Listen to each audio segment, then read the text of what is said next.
when we were at starting the ministry at the church in Parker from which we came.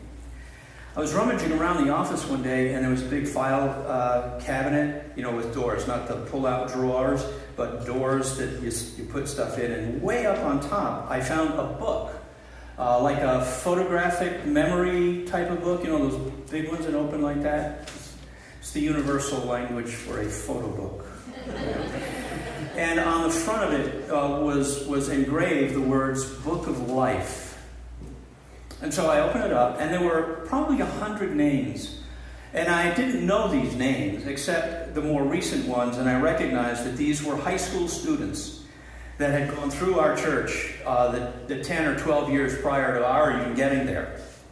And there was a young man in the church and their family was still in church, and his name was in the book.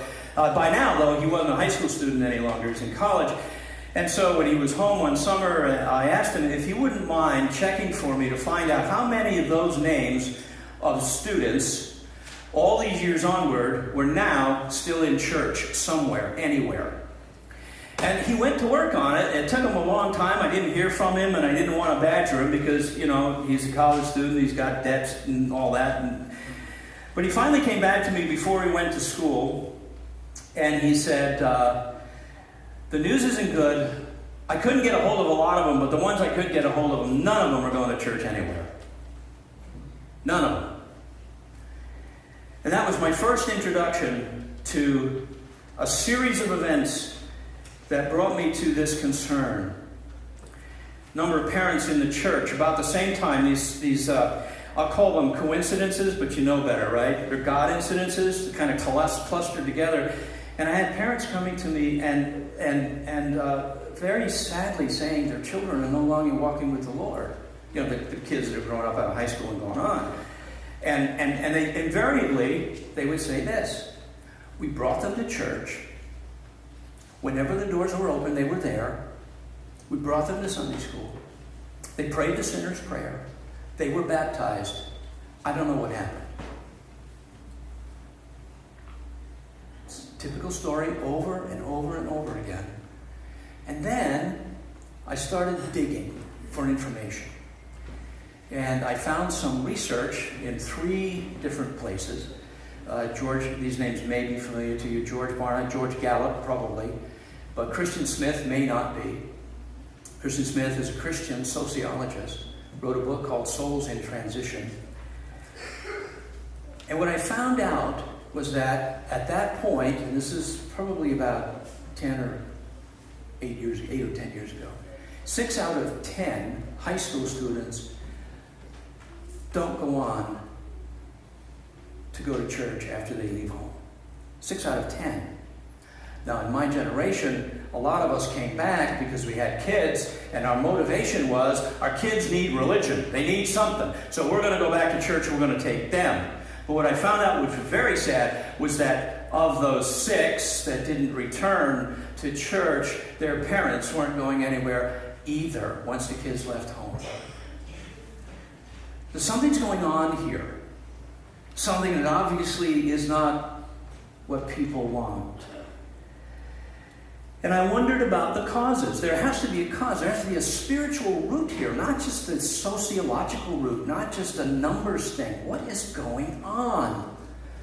And I started to listen to what the parents said to me, and I began to realize there were 2 things that were happening that were, in my estimation, disobedience. One of them was the parents abdicating their responsibility. We brought our children to you. How come they're not saved? The second act of disobedience was the church saying, we will step into your responsibility. See, the responsibility God gave was to the parents to be the primary disciple makers of their children, not to the church. Now, I want you to hear what I'm not saying. I am not saying churches should abandon children or youth ministries. I am not saying that. Churches have done that, and I think those are a mistake. What I am saying is that there is a proper role for each God-ordained institution. God ordained the family in creation, and he instituted the church in redemption. And both of them have a role to play in the disciple-making process. The home is the primary place. The home, moms and dads, or whatever the configuration of that home is, that's the primary place, not the only place. It's primary. And we'll see in the scriptures why that is so. The church's role is secondary, supplemental, to help parents become better disciple makers of their children in any number of ways, by offering resources and so on.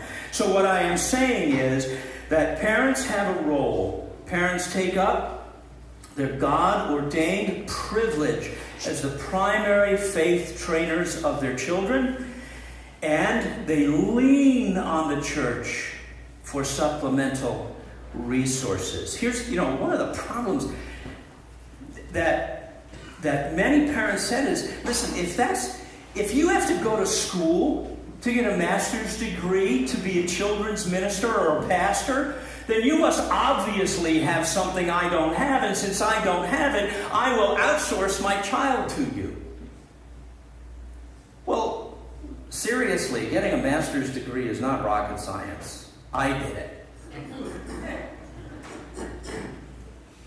But parents have this notion, some parents, not all, and the church needs to disabuse that false notion. Why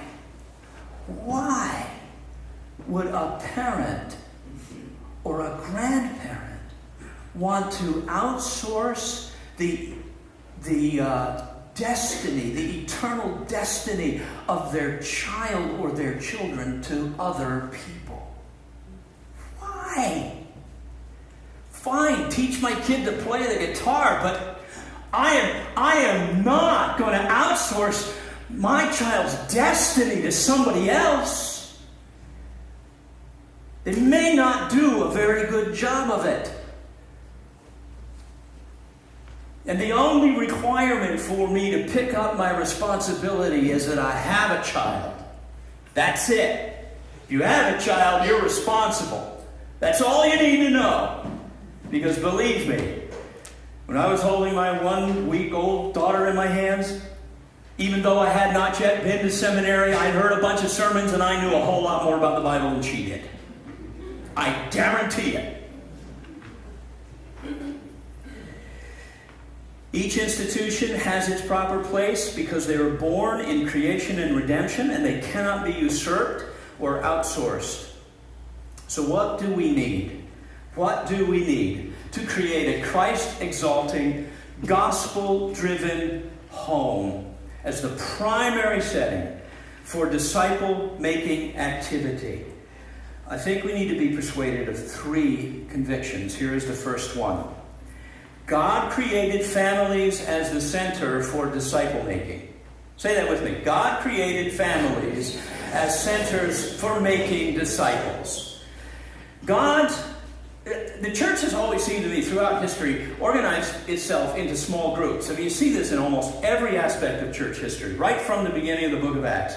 And it's true down to our own age. And we understand, small groups are a much better way of making disciples, applying the scriptures to the heart and to the discipline of life.